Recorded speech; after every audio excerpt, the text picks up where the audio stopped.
Imagine for a second that you have been feeling off for years. Not just tired, I mean bone-deep exhaustion. Maybe your weight is fluctuating wildly or your mood is all over the place, and nobody can tell you why. And then finally, you get an MRI, and there it is, a tumor, right at the base of your brain. You'd think the moment they tell you, we found it, and we can remove it, that would be the finish line, right? The surgery happens, the tumor is gone, problem solved. That is exactly the narrative we all want to believe, the surgical cure. But for patients dealing with pituitary tumors, the surgery is often just the end of the beginning. The end of the beginning. That is ominous. It can be, because once that tumor is out, the body has to relearn how to run its entire hormonal dashboard. And sometimes the system doesn't just reboot automatically. That is what we're digging into today, the reality of pituitary surgery and a condition called secondary adrenal insufficiency. It's the part of the story that often gets left out of the brochure. So let's start with the geography here. We are talking about the pituitary gland. It's tiny, right? Pea-sized. It sits right behind the bridge of your nose in a little bony pocket called the sella turcica. But despite being small, it's the CEO of your endocrine system. It's the master gland. I've heard that term, but what does it actually mean in practice? Like, if it's the CEO, who are the employees? Great question. So the pituitary sends orders to your thyroid, your reproductive organs, and, crucially for our conversation today, your adrenal glands. The adrenals sit on top of your kidneys, and their main job in this context is to pump out cortisol. Cortisol, the stress hormone. Exactly. But don't think of stress just as I'm late for a meeting. Cortisol is the fuel that keeps you alive. It regulates blood pressure, blood sugar, metabolism, and immune response. Without it, your system collapses. Now, normally, there's a feedback loop called the HPA axis. HPA standing for Hypothalamus-Pituitary-Adrenal. Think of it like a thermostat system. The hypothalamus in the brain senses you need fuel. It tells the pituitary to release a signal called ACTH. That signal travels to the adrenal glands, and they release cortisol. When there's enough cortisol, the brain senses it and shuts off the signal. Okay, simple enough. But then a tumor shows up. Right, a pituitary adenoma. Now, these tumors can do two things. Some are functioning, meaning they actually produce hormones themselves, like pumping out way too much ACTH, causing Cushing's disease. Others are non-functioning, meaning they just grow and squish the healthy tissue. So either you're flooded with hormones you don't need, or the tumor is basically crushing the factory equipment so nothing gets made. Precisely. And that brings us to the surgery. To get that tumor out, surgeons usually don't cut open the skull anymore.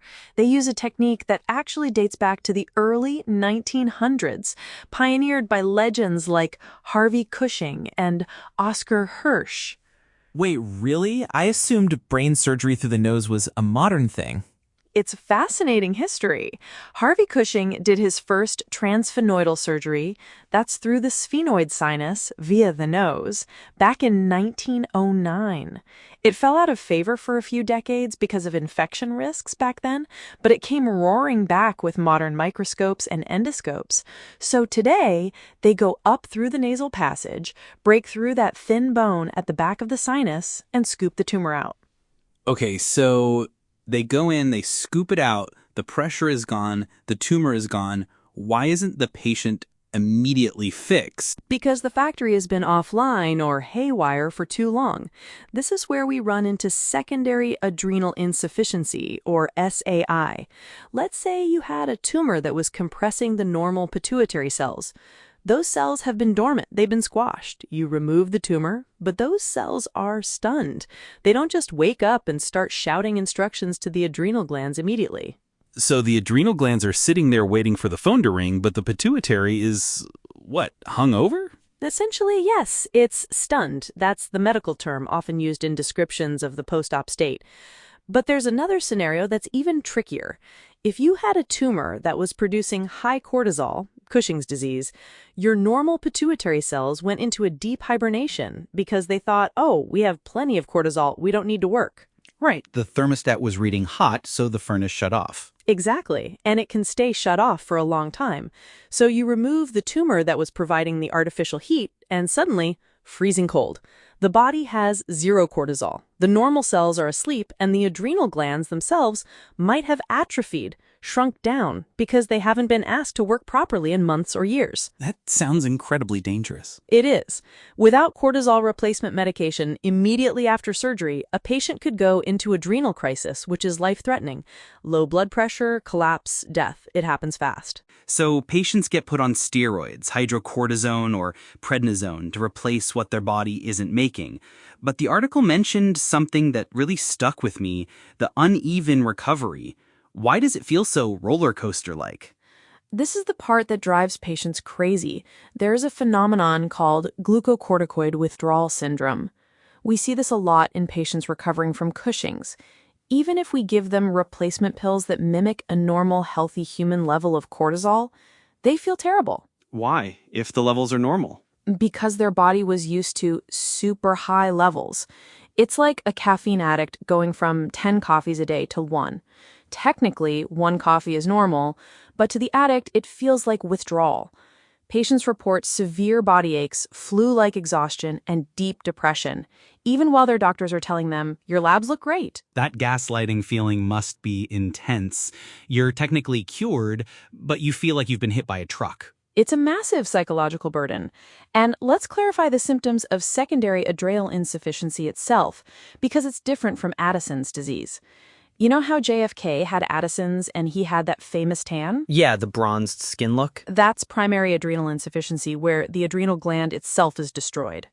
In secondary AI, which is what we're talking about post-surgery, you don't get the tan. And usually you don't get the intense salt cravings either because a different hormone called aldosterone is often preserved. So what do you get? You get the crashing fatigue. You get hypoglycemia, low blood sugar, which can make you shaky, sweaty, and confused.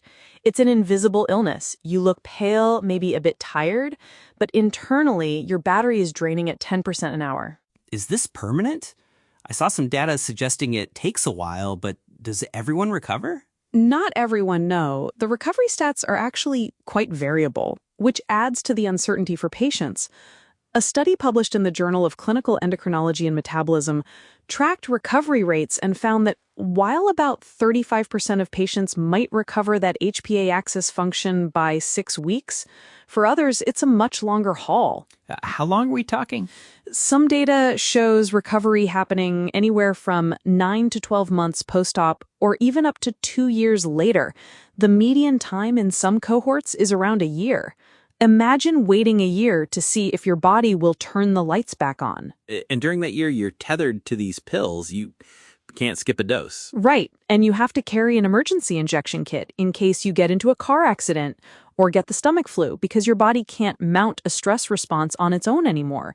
It's a very medicalized existence. I want to circle back to the mental aspect. We touched on the withdrawal, but is there a structural reason for the mood changes, or is it just the stress of being sick? It's biological. The pituitary is sitting right there next to the hypothalamus and the limbic system, the emotional centers of the brain. Plus, cortisol itself is a major mood regulator. Too much creates anxiety and wired energy. Too little creates apathy and depression. Apathy. That's an interesting distinction. It is. Research from places like the Pacific Neuroscience Institute has highlighted this. Apathy syndrome is distinct from depression. Depression is often sadness or hopelessness. Apathy is just nothing. Lack of motivation, lack of initiation. It's like the spark plug is missing.